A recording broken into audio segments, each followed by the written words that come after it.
demo pa rin po ng long range locator, single antenna mula po sa San Carlos, Negros Occidental.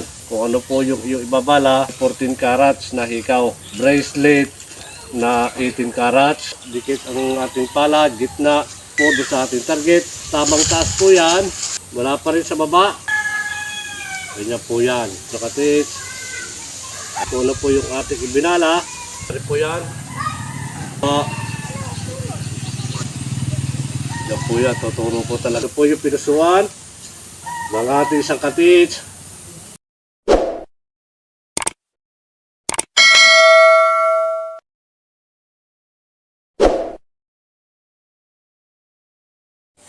Isang mapagpalang araw at magandang buhay po sa ating mga kababayan, sa ating pong mga ka-TH.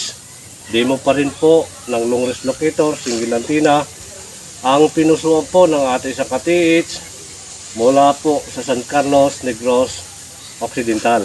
Yan, ito po ka-TH. Ito po yung long range locator, single antenna, na dito mo pa rin po siya babalahan.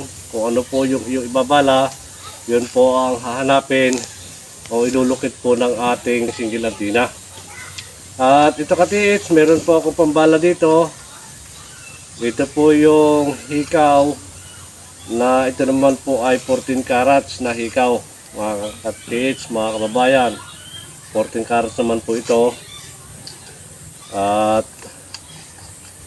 meron po akong ilulukit dito, mga ka-TH. Ito po yung aking bracelet na 18 carats. Meron din po siyang sing-sing na 18 carats. Tatlo po yung nakalaman dito, mga ka-TH. Parehas po silang 18 carats. Yan, ito pa rin, mga ka-TH. Ito po yung aking ilulukit. Gamit po ang single antenna na may bala po siyang 14 carats na gold. Yan, ito ka-TH, napakahalaga pa rin po na ito pong dulo ng antenna natin. Kailangan po siya ay maipahid natin sa lupa.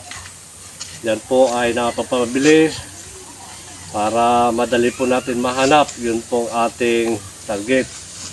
At ito ka-TH, yan, napakalaga po niyan na magkaroon po ng lupa ito pong ating dulo ng antenna. Sa paggamit mo pa rin po ka-TH ng single antenna, kailangan po itong palad natin nakadikit po sa handle, dikit ang ating palad, gitna, hindi po yung dulo, ng daliri lamang ang nakalagay o nakahawak. Napakalaga po yan para po sa ating pag-ground, para po sa frequency, at kailangan napakahalaga rin po yung ating kaisipan, focus po doon sa ating target at hindi po naglalayag. Ito pa rin ka-TH, ganito po. Tamang taas po yan. Pag natinas po yan, pundo, at hayaan na po siyang gumalaw. At ito po ang antenna natin, itong single antenna. Ito po hihilahin ng aura ng gold. At ito po ang babaling. Papunta po doon sa ating target. Wala pa rin sa baba. Yan, ganyan ka-TH. Napagamit pa rin po ng ating single antenna.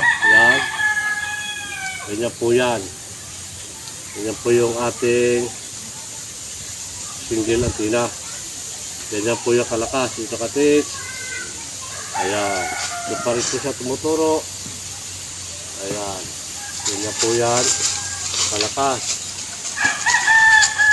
Ayan. Ganyan po siya kabilis.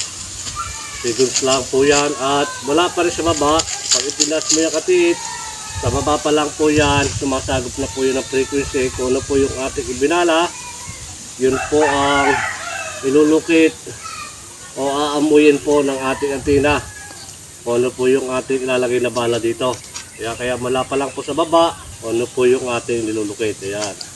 Ito po ay pang long distance, pang malayan po ito, mga ka-TH.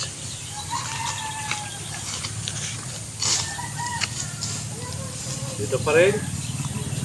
Dito pa rin po yan. Dito pa rin po yan. Tumuturo. Yan. Wala pa rin po sa baba. Ayan. Yan po yan. Tuturo po talaga yan. At ayan. Yan po siya. Kalakas. Sa atin pong target. Ayan. Ayan. At ito mga katits, mga kababayan, ay akin pong tatapatan. Ito pong ating target na kailangan po siya ay matapatan. At kung tayo po ay nakatapat, doon lang po iikot itong ating single antenna. Kung nasun lang po yung deteksyon natin po doon sa ating target. Ayan. Ito pa rin katits. Pagkuha pa rin po ng ground. Yan. Pagkuha pa rin. Kailangan po yan. Hindi na po nagbabago yung pagpisil natin. Yan katits. Ito na po yung ating. Yan. Ganun po siya kalakas sa ating pong deteksyon. Ayan. Ito na katits. Yan. Yan po ay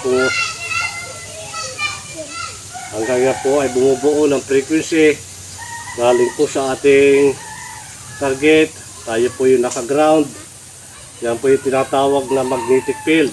Ayan, lagi po dapat mga katits, focus po yung ating isip dun po sa ating target. Bagamat ako man po yung nagsasalita, yan, focus pa rin po yung aking kaisipan dun po sa hinahanap para magkaroon po yan ng ground. Patungo po dun sa ating target. Yan, ito po yung pinusuan ng ating isang katits. Mula po sa San Carlos, Negros Occidental. Yan, probinsya po yan. At sa pangalawang pagkakataon pa rin po mga katiits, nakapagtaas pa rin po ng single antenna mula sa baba. Ganyan. Ganyan po yung katiits. Yan na po. Makikita nyo mga katiits yung pagbaling ng ating pong single antenna. Ayan, doon pa rin po yan babaling mula sa baba. Ayan, doon pa rin po siya bumabaling. Ayan. Ito mga kakatis ay segundo lang. Pag ginamit mo po itong single antenna, seconds lang yan katis, magtuturo na po yan ng atin pong hinahanap. At muli mga katis, mga kababayan, tatapatan ko po ulit itong ating target. Ayan. Doon pa rin siya. Pag natapatan po yan, ayan. Basta yan po ay madaanan. Ayan. Ito na po bumubuo siya ng frequency. Kaya kapag wala na po dyan, hindi na po tayo natapat. Yan po ay hindi na po yan iikot. Ayan, may panyakatit. Ayan. Napagamit pa rin po ng ating. Ayan. Yan pa rin po yan katit. Ito po yung pagbaling po ng ating single antenna kapag bumubuo na po siya ng frequency. Ayan na. Ayan po yan. At pag tinapatan po natin, yan. Ayan pa rin niya mga katis. Pag tinapatan po yan, ayan. Ganun po siya kabilis. Dahil sa pamamagitan po ng ating ground. Ayan, ito po katis. Sasapalan ko. Ito po yung ating target. Ayan na. Ito na katis. Bumubuli na po siya ng frequency. Ito po ang ating single antenna. Ayan. Pag buo pa rin po ng frequency, ayan. Ito po ay nakakunik na po tayo. Nakaground na po tayo sa ating pong target. Ayan. Mula pa rin po sa probinsya ng San Carlos, Negros Occidental. Ito po yung pinusuan mo. Long range locator, single antenna. Ayan. Muli po mga kababayan, mga katis, maraming salamat po sa panunood po ng aking mga ina-upload na video. Muli po, pagpalain tayo ng maraming biyaya at higit po ang isang magandang kalusugan. Maraming salamat mga katis. Hanggang sa muli po.